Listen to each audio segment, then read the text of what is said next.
kami akan mempresentasikan mengenai pengelolaan dan pengembangan fungsi sumber daya manusia pada restoran Kapin di Surabaya. Bersama saya, Wayan Dewi Dayanti, beserta rekan saya, Emi Kristiani.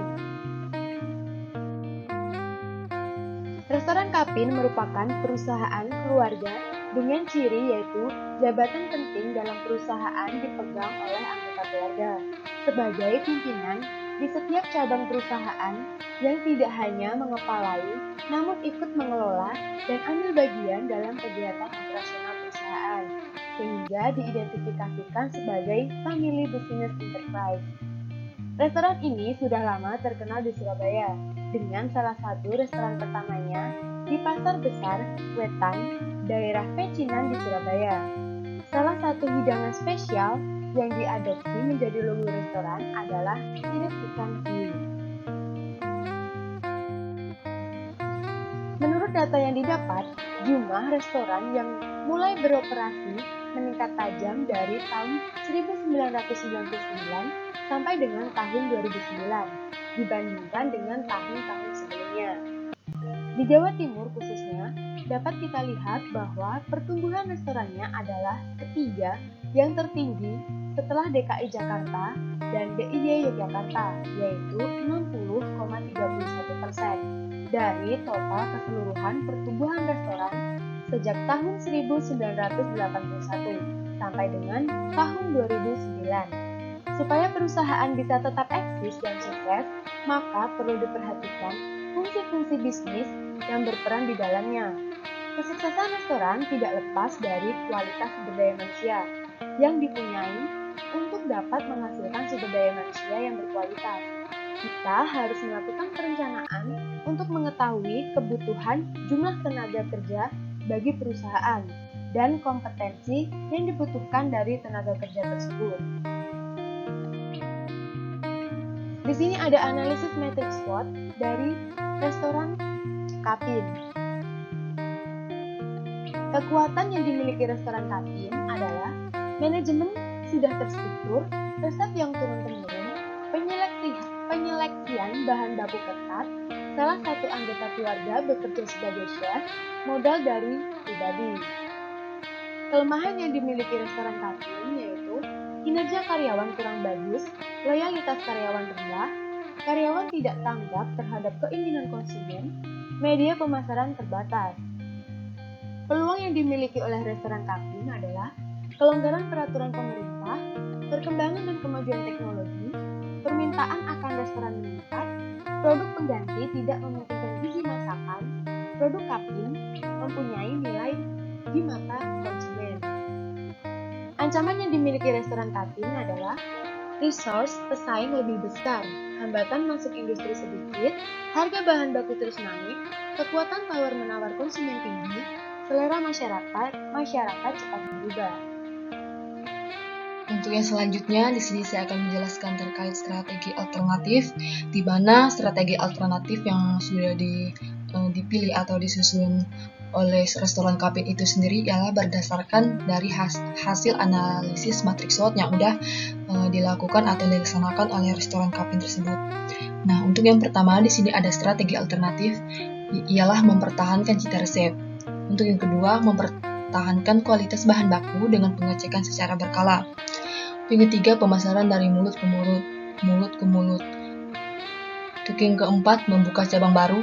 Yang kelima, memanfaatkan kemajuan teknologi untuk pemasaran. Yang keenam, memberikan kompensasi ataupun penghargaan sesuai pada karyawan. Yang ketujuh, mempertahankan kesetiaan konsumen dengan layanan yang prima. Yang kedelapan, membuat produk unik dan berbeda dari pesaing. Yang kesembilan, memperluas kerjasama dengan berbagai pihak. Yang ke-10, menggunakan jasa konsultan restoran. Yang ke-11, memberikan kemampuan komunikasi pada karyawan. Yang ke-12, memberikan servis khusus pada pelanggan yang setia.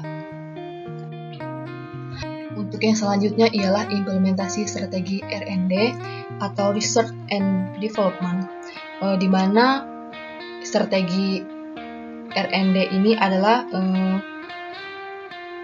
strategi yang melakukan penelitian dan pengembangan berdasarkan dari hasil analisis SWOT atau matriks SWOT yang sudah dilaksanakan sebelumnya. Jadi dari hasil tersebut pihak restoran Kapin jadi mengetahui apa saja yang menjadi permasalahan di restoran mereka, sehingga dengan adanya penelitian tersebut, sehingga restoran Kapin melakukan pengembangan dan menerapkannya pada implementasi strategi R&D ini. Nah, untuk strategi yang pertama itu ada bentuk produk. Ini masukkan bentuk produk ini, contohnya seperti ini. Yang biasanya asparagus itu berupa sup dapat dijadikan berupa cake asparagus. Nah, yang kedua, keistimewaan. Yang dimaksudkan keistimewaan di sini ialah rasa bisa didapat dari pengembangan resep. Misalnya sirip ikan hiu dapat disajikan bersama scallop dan jamur seperti itu. Nah, untuk mutu selanjutnya ada mutu kerja. Yang dimasukkan mutu kerja di sini ialah kualitas masakan restoran Kapin tersebut. Bisa dilihat dari kualitas bahan baku yang dipakai, kemudian diperiksa setiap kali ada yang order atau setiap kali konsumen order menu yang ada di restoran Kapin tersebut. Nah, untuk yang keempat di situ ada gaya masakan. Yang dimaksudkan dengan gaya masakan di sini ialah gaya masakan disajikan dengan peralatan makan khas Cina dari keramik atau porselin. Nah, untuk yang selanjutnya ada desain restoran. Karena restoran Kapin ini ciri khas makanan ialah makanan Cina, sehingga restoran Kapin ini membuat interior restoran yang didominasi warna merah yang merupakan warna keberuntungan bagi orang Cina. Gitu. Nah, untuk yang selanjutnya ada mutu kesesuaian. Yang dimasukkan mutu kesesuaian ini ialah kualitas makanan harus baik dan sesuai dengan harga yang disajikan oleh restoran tersebut, sehingga tidak ada pihak yang merasa dirugikan, baik dari pihak customer ataupun pihak restoran, seperti itu. Selanjutnya ada daya tahan. Yang dimaksudkan daya tahan di sini ialah makanan yang dibawa pulang atau take home minimal bertahan semalam, yang dimana artinya masakan tersebut benar-benar matang dan bahan yang digunakan masih fresh. Nah, untuk yang selanjutnya ada keandalan.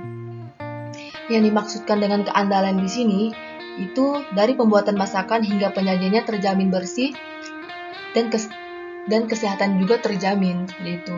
Nah, untuk yang selanjutnya adalah mudah diperbaiki. Yang dimaksudkan dengan mudah diperbaiki ini, apabila terjadi kelalaian baik dari pihak restoran maupun dari pihak karyawan restoran tersebut, restoran Kapin harus siap sedia mengganti masakan tersebut dengan yang baru, seperti itu. Untuk yang selanjutnya ada strategi human resource, yang dimana tentunya dalam implementasi sebuah strategi tentunya ada sumber daya yang bekerja di balik strategi tersebut, sehingga untuk mengantisipasi terjadinya masalah individual atau masalah human resource di dalam suatu organisasi ataupun suatu perusahaan, sehingga restoran Kapin ini membuat strategi pengembangan dari human resource itu sendiri. Nah, untuk yang pertama, strategi yang diterapkan atau yang dibuat oleh restoran Kapin itu sendiri ialah perencanaan sumber daya manusia. Yang dimasukkan sumber daya manusia di sini contohnya seperti ini. Meeting berencana kebutuhan tenaga kerja yang diperlukan restoran, kemudian menetapkan atau membuat pelatihan berupa skill, kemudian menetapkan karakter fisik individu dan kepribadian yang diinginkan dari karyawan, seperti itu. Nah, untuk yang selanjutnya ada perekrutan. Nah, yang dimaksudkan dengan perekrutan di sini ialah merekrut pekerja yang mempunyai dasar dalam bidang restoran, baik pelayanan ataupun minimal lulusan SMK, seperti itu. Yang kedua itu chef harus mempunyai pendidikan dan pengalaman minimal 3 tahun, kemudian mempunyai keahlian dalam proses membuat makanan jika menggunakan sistem open kitchen. Kemudian kepala chef bisa direkrut dari luar negeri atau minimal lulusan luar negeri. Selanjutnya ada seleksi. Yang dimaksudkan dengan seleksi di sini ialah wawancara karyawan secara mendalam. Ialah mengajukan pertanyaan tentang pengalaman ataupun pengetahuan dalam bidang jasa yang terkait, seperti itu. Nah, untuk selanjutnya ada orientasi, ialah memberikan standar operasional pada karyawan dalam penampilan dan pelayan. Contohnya, semua karyawan harus memakai baju kerja berupa jibao atau baju khas orang Cina. Kemudian waiters, penampilan harus rapi dan wangi. Kemudian melakukan pelayanan seperti meletakkan serbet di pangkuan, mengambil makanan di meja, kemudian memberikan pengetahuan pada waiters tentang masakan dan cara memasak. Selanjutnya ada kompensasi. Yang dimasukkan kompensasi di sini ialah memberikan kenaikan kompensasi karena secara teknis tugas karyawan juga menjadi banyak dengan pelayan-pelayan diberikan.